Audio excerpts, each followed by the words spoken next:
A paz de Cristo para todos vocês que me acompanham nesta Lexio Divina, leitura orante da Bíblia. O tema de hoje é o nascimento de Cristo.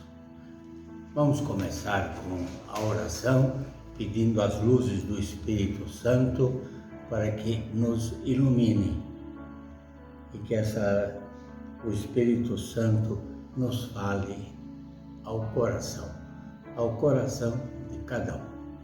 Em nome do Pai, do Filho e do Espírito Santo.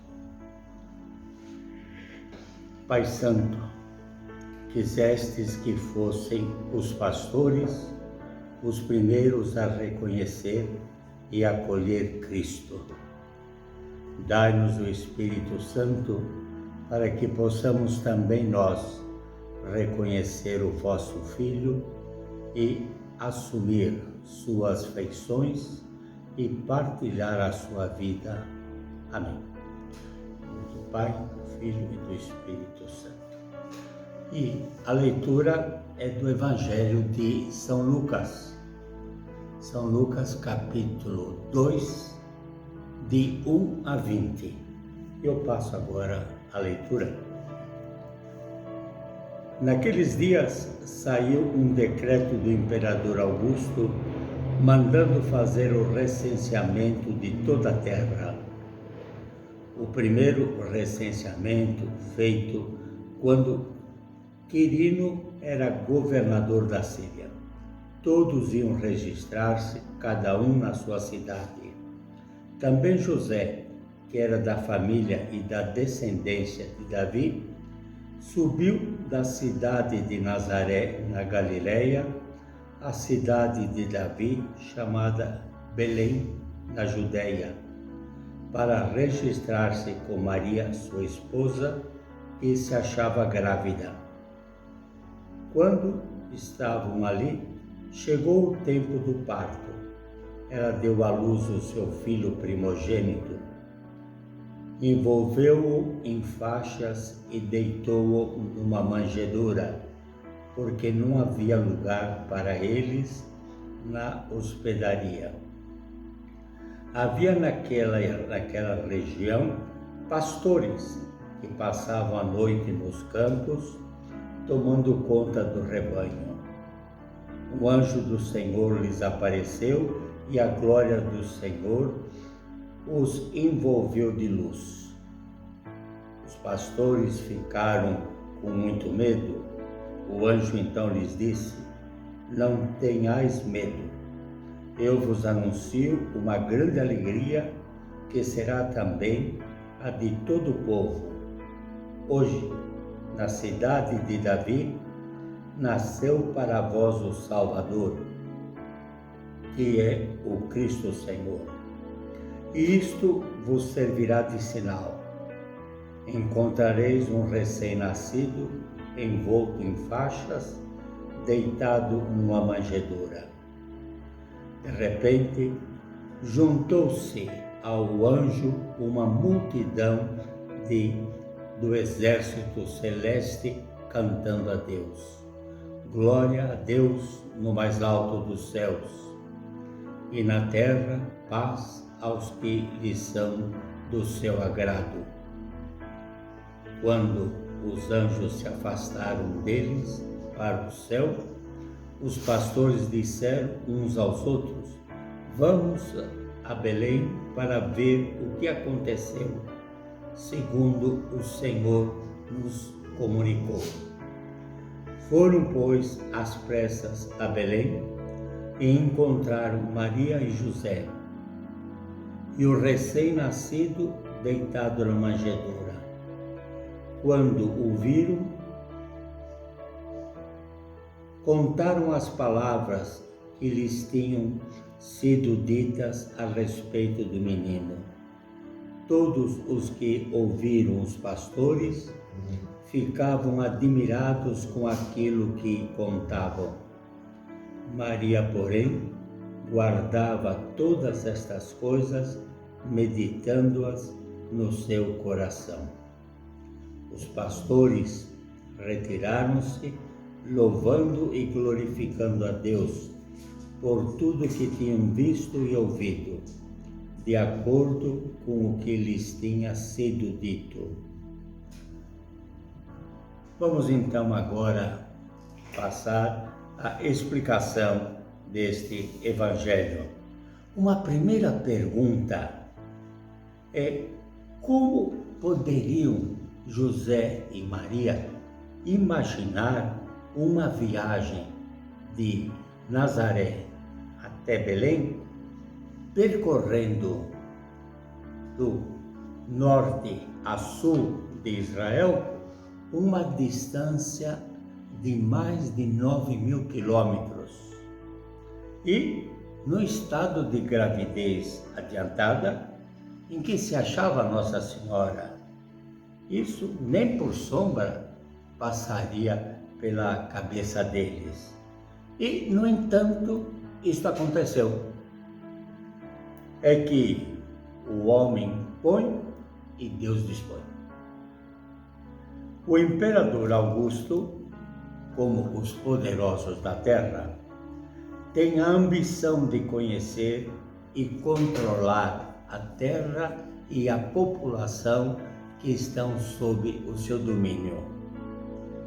Além disso, o imperador preocupa-se em calcular os impostos a fim de sustentar seus exércitos, formados na maioria por mercenários,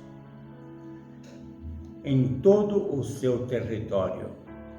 Deste modo, ele, o imperador, acaba se tornando instrumento da providência divina para permitir que José volte a Belém, a cidade do rei Davi, do qual era originário, para que aí nascesse Jesus, como estava predito pelo profeta Malaquias, que diz o seguinte: mas tu, Belém de Efrata, é de ti que há de sair aquele que será grande em Israel.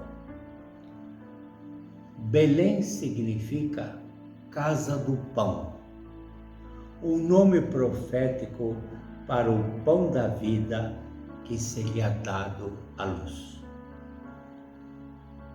Chegou a hora do parto.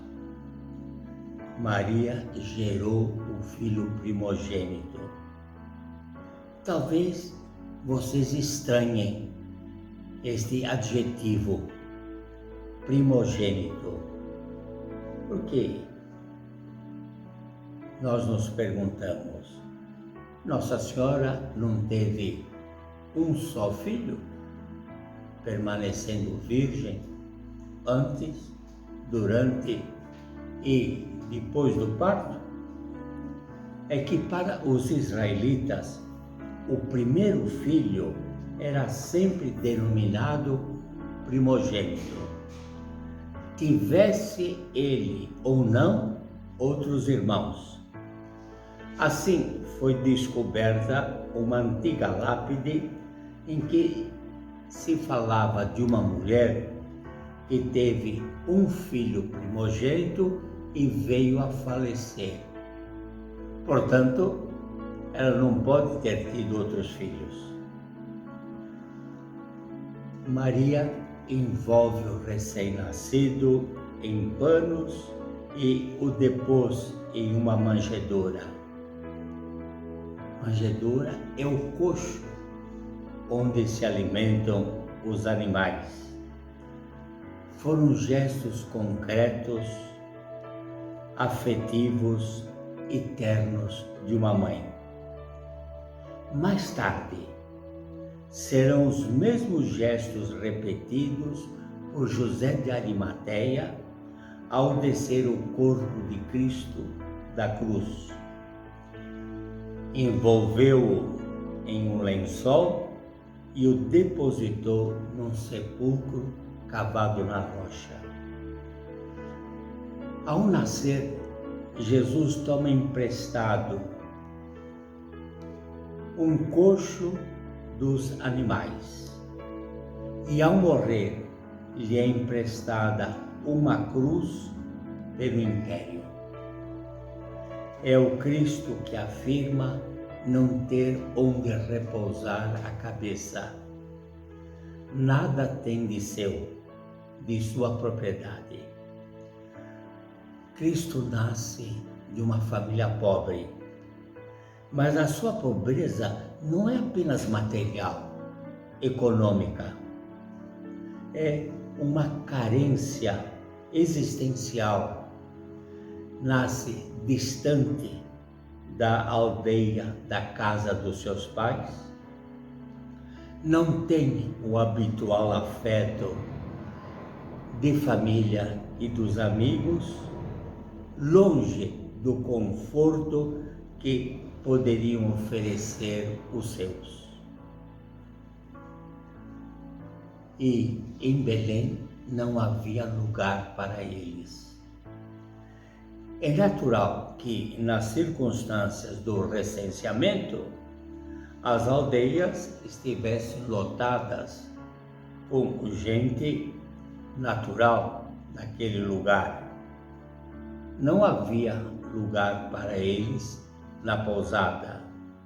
Mas o Evangelho de Lucas diz com uma certa malícia: não havia lugar para eles. E Maria e José.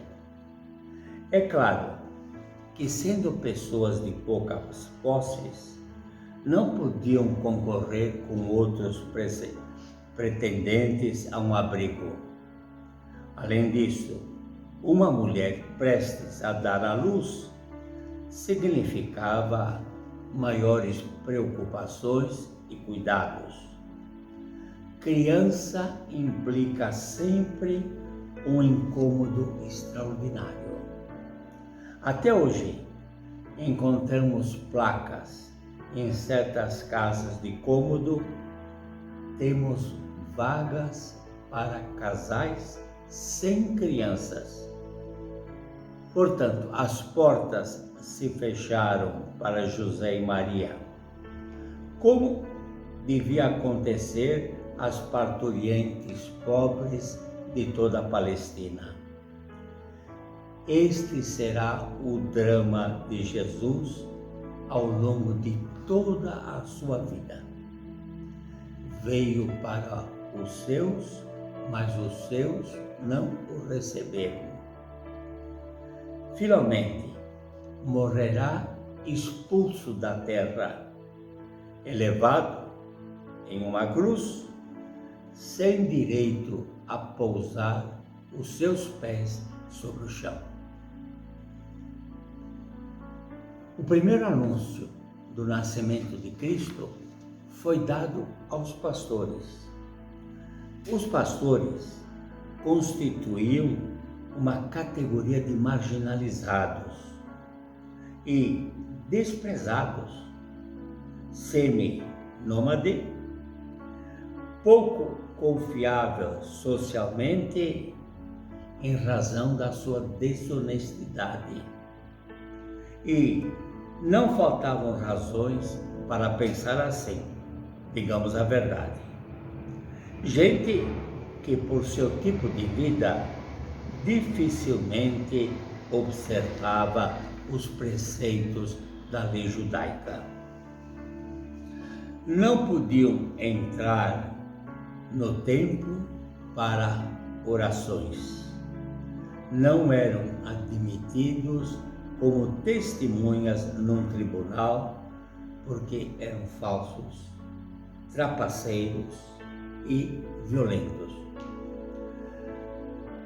Pois eles são os preferidos de Deus para o primeiro anúncio do nascimento de Cristo.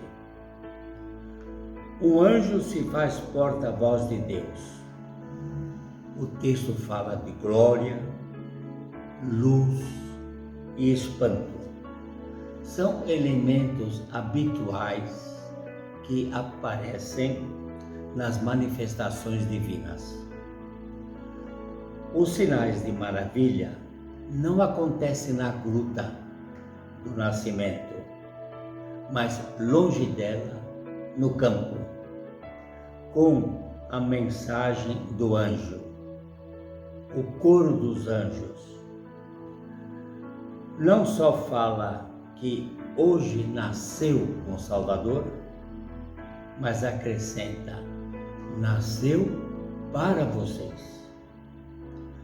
Um sinal de carinho de Deus para com esse grupo tão mal visto pela população em geral. É o dia da grande transformação da humanidade. Deus entra no mundo sob as vestes de um ser humano. A presença do Messias na história toca e envolve toda a pessoa, de todos os tempos e de qualquer lugar. O anjo sugere a prova do anúncio. São sinais pobres, eu diria paupérrimos, panos e manjedoura. Glória a Deus no céu e paz na terra aos homens a quem Ele ama. O mundo tornou a nascer. É Cristo que nos traz harmonia entre Deus e os homens, entre o homem e o outro homem, entre o homem e o universo. É interessante observar que os pastores não oferecem nenhuma hesitação. Dirigem-se a Belém sem demora, sem retardamento. As reações dos personagens são bastante claras. Os pastores, com surpresa diante do anúncio do anjo, saem à procura do menino e o descobrem exatamente como foi anunciado. Acreditaram com toda a simplicidade. Os outros são aqueles que ouviram o relato dos pastores. Admiram-se incapazes ainda de descobrir o verdadeiro significado do acontecimento. E a reação de Maria. Ela não ouviu o anúncio do anjo em Belém, não viu nem escutou o coro dos anjos, tão somente o testemunho que foi dado pelos pastores. Contava, é claro, anteriormente com a anunciação do anjo Gabriel, falando da encarnação do Filho do Altíssimo. Os pastores lhe repetem as coisas grandes do seu Filho. Nossa Senhora vai costurando os retalhos de cada acontecimento, como uma colcha de pensamentos, comparando-os com a palavra de Deus. Deus é luz e impregna cada uma das suas criaturas. O orvalho torna-se orvalho de luz, também as nuvens, mesmo se tão escuras e ameaçadoras, estão carregadas de luz que resplandece de improviso quando se acende o relâmpago. Esta passagem do Evangelho que nós meditamos hoje não foi escrita para comover, nem sequer para dar informações sobre o nascimento de Jesus. Esta passagem foi composta para apresentar aquilo que os cristãos guiados pelo Espírito Santo, descobrem do nascimento, morte e ressurreição de Jesus. O beato Frei Tito Brasma, frade carmelita, jornalista, professor universitário na Holanda, morto no campo de concentração de Dachau, na Alemanha, em 1942, escreveu assim: a nossa devoção a Maria deve tender a fazer de nós como outras mães de Deus, de modo que ele seja concebido também em nós e gerado por nós. De modo que ele seja concebido em nós e gerado por nós. Meus bons irmãos e irmãs, eu concluo agora a nossa leitura orante da Bíblia e convido a vocês para me acompanhar espiritualmente na oração final. Espírito de Deus, Espírito Santo, os nossos dias passam um após o outro, sempre iguais. Porém, vós os vivificais e os transformais em realidade de graça, sempre nova. Abri-nos a vós, porque é só com a vossa luz que compreenderemos a palavra de salvação que o Evangelho nos comunica. Acolheremos Cristo, nosso Salvador. Vós sois o presente e operais segundo a graça.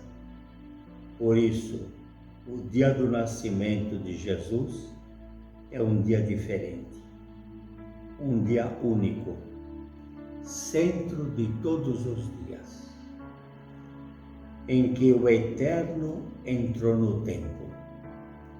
Um dia que dividiu em dois os dias do homem, os dias da espera de Deus Salvador e os dias de sua presença em nosso meio.